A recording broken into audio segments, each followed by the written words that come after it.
nampak lah seko. Saya tak nak guna kamera infrared. Saya tutup torchlight. Saya nak pergi ke waterfront dekat Seri Aman ni, dan kita cuba survey dulu. Dan lebih-lebih lagi sebab ada orang kata buaya tu berada di bawah tokong tu. Kita cuba tengok dekat sana. So jam sekarang menunjukkan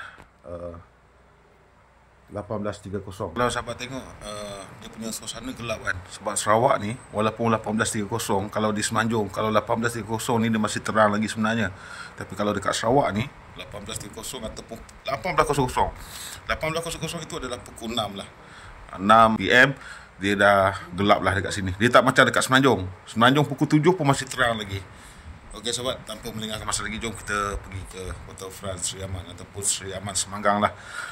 Dua-dua nama dia boleh pakai. Semanggang pun dia, Seri Aman pun dia juga. Alright.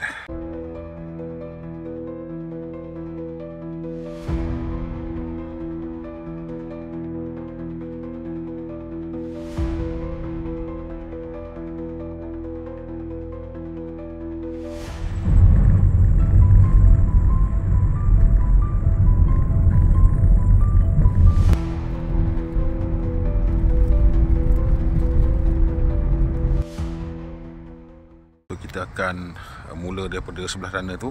Menurut penduduk di kawasan Seri Aman ni, area Seri Aman ni, menurut mereka di bawah tokong ni ada buaya, kata dia.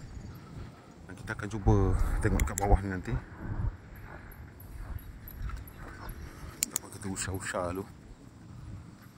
Dan nama jugalah pemancing sahabat di kawasan ni.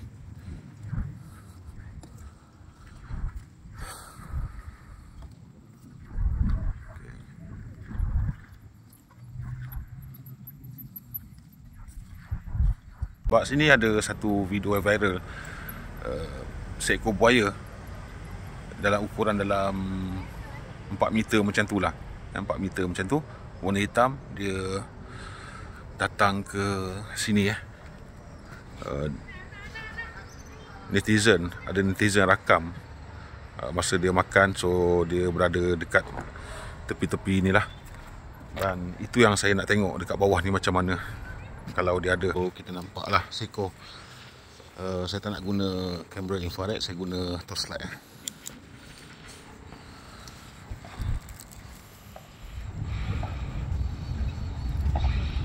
Okey, nampak mata dia.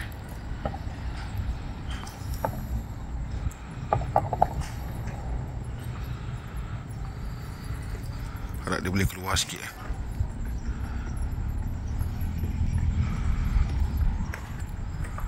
Nampak sahabat, boleh tengok sini mata dia.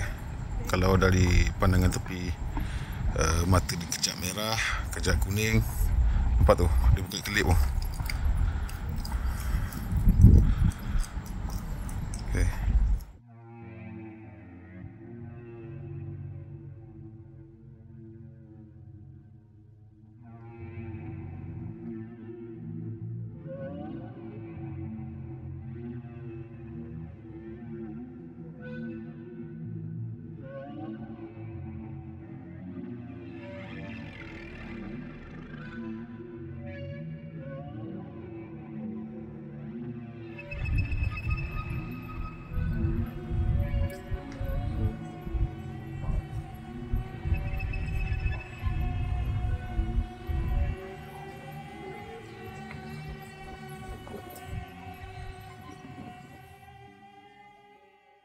Sahabat, saya tutup torchlight. So saya gunakan lampu daripada handphone saya lah. Dia ada dekat situ.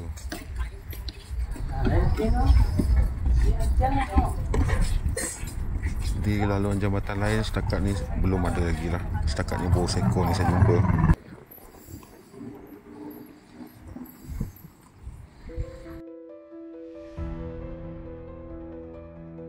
Jadi saya ada perkara yang saya nak kongsikan kepada sahabat apabila ianya melibatkan di kawasan sungai lah ataupun di kawasan tasik. Dan saya rasa, saya fikir benda ni patut dikongsikan lah kepada umum supaya kita tak meletakkan sesuatu perkara itu kepada benda-benda yang mistik semata-mata yang boleh merosakkan kita punya pemikiran kita itulah. Jadi bukan kita tidak menidakkan benda-benda ini yang wujud di sekeliling kita, di sekitar kita, yang kita tidak nampak dengan kasat mata, kan? Jadi kita kena fikir yang logik, kan? Sebab benda yang terjadi bila kita lihat di depan mata kita, tidak semestinya itu adalah perbuatan daripada makhluk ini.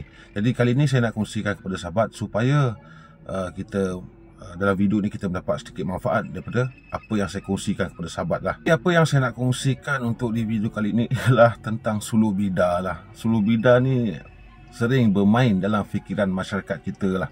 Lebih-lebih lagi di Asia Tenggara. Asia Tenggara tu contohnya macam Indonesia dan juga Malaysia.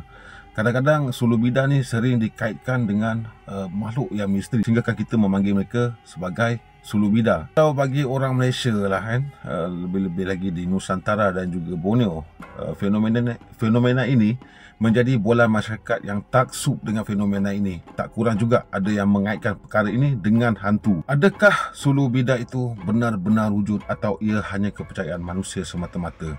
Di Malaysia, mitos mengenai fenomena pusaran yang konon katanya adalah perbuatan suluh bidah. Dari sumber ataupun artikel yang saya baca, kita buat sedikit kajian lah.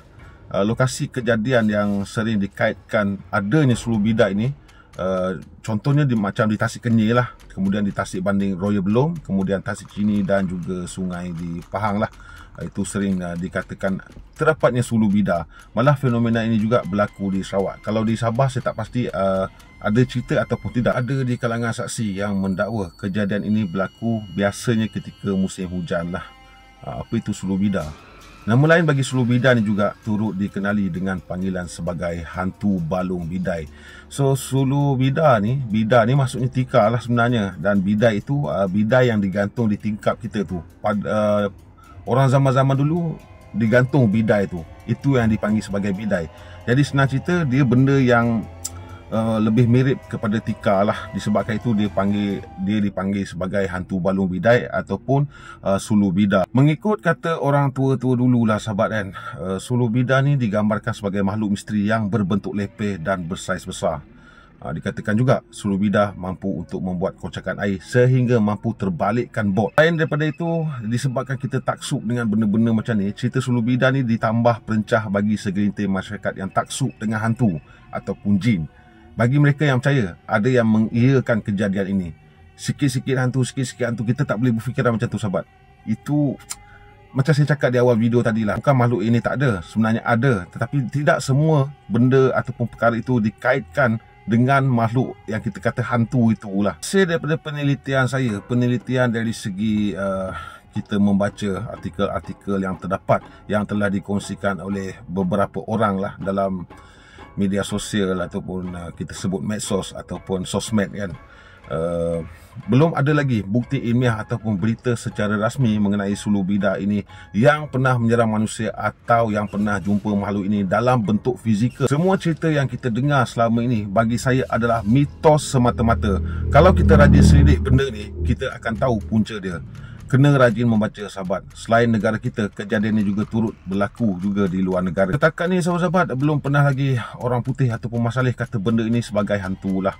Menurut penelitian mereka, ia adalah fenomena biasa di mana ia berpunca daripada pelepasan gas dari dasar sungai. Gas ini kita panggil sebagai hydrogen sulfide ataupun metana. Dua unsur gas ni yang saya sebut ni dia tak sama sebenarnya, tapi menghasilkan gas. Jadi unsur-unsur yang terdapat dalam gas yang saya sebutkan tadi tu, contohnya macam gas hidrogen kan, gas hydrogen sulfide dia adalah H2S. Kemudian untuk metana pula adalah CH4. Hydrogen sulfide ni dia mengandungi unsur sulfur seperti gypsum dan berbau seperti telur busuk sebenarnya sahabat. Tapi untuk saya tak pernah hidu lagi lah. Saya setakat ni belum pernah jumpa lagi. Dan untuk pengetahuan sahabat-sahabat juga, gas ni sebenarnya terhasil daripada proses perebutan kayu dan juga daun-daun dengan tekanan yang ada di dasar sungai ataupun tasik. Sebab tu sahabat-sahabat, kalau sahabat pernah tengok ataupun terjumpa benda ini di depan mata ataupun tengok footage di video, bila gas itu timbul daripada dasar sungai, dekat situ kita akan tengok daun-daun mati timbul ke permukaan air. Macam mana pula gas tu boleh terhasil? Takkan sumber bahan dia cuma daun sampai boleh menghasilkan gas? Tak logik kan? Dia ada sebab dia. Itu adalah luapan tanah di mana fenomena ini berlaku disebabkan proses biologi bakteria yang menghurai tumpukan-tumpukan daun reput yang mengendap di tanah gambut. Dan saya juga pernah melihat satu video lah, bukan di negara kita, di mana ketika metana itu dibakar, gas itu menghasilkan api. Jika gas itu boleh dibakar, maka ia adalah gas dan bukan suluh bida lah. Walau apa pun penerangan saya dan apa pendapat sahabat di luar sana, ini terpulang kepada sahabat. Pendapat tak sama. Jika sahabat mengutamakan hantu daripada sains, maka teruskan benda itu. Tapi inilah sains sebenarnya, sahabat. Jadi disebabkan itulah saya nak berkongsi kepada sahabat, sebab saya rasa topik ni sangat menarik. Jangan kita meletakkan sesuatu perkara itu sikit-sikit mistik, sikit-sikit hantu, sikit-sikit jin. Tak boleh, sahabat. Kita kena tengok baru kita dapat jawapan. Bila nampak benda ataupun sesuatu yang aneh, kita terus labelkan perkara itu yang misteri-misteri ni. Jadi kita kena buka minda kita lah. Saya terus terang, saya klarifikasikan, saya bukan tidak menidakkan perkara yang tidak kasat mata ni. Ada. Dan selama saya buat explore, cari buaya, infrared ataupun night vision, saya ada jumpa benda-benda macam tu. Tapi saya abaikan benda. Kalau boleh, sahabat-sahabat semua, tolong jangan taksub dengan makhluk ni. Bila kita taksub, benda-benda ni akan membuatkan mereka suka tau. Jadi yang part tu saya tak nak cerita. Tolak ke tepi benda yang mistik itu.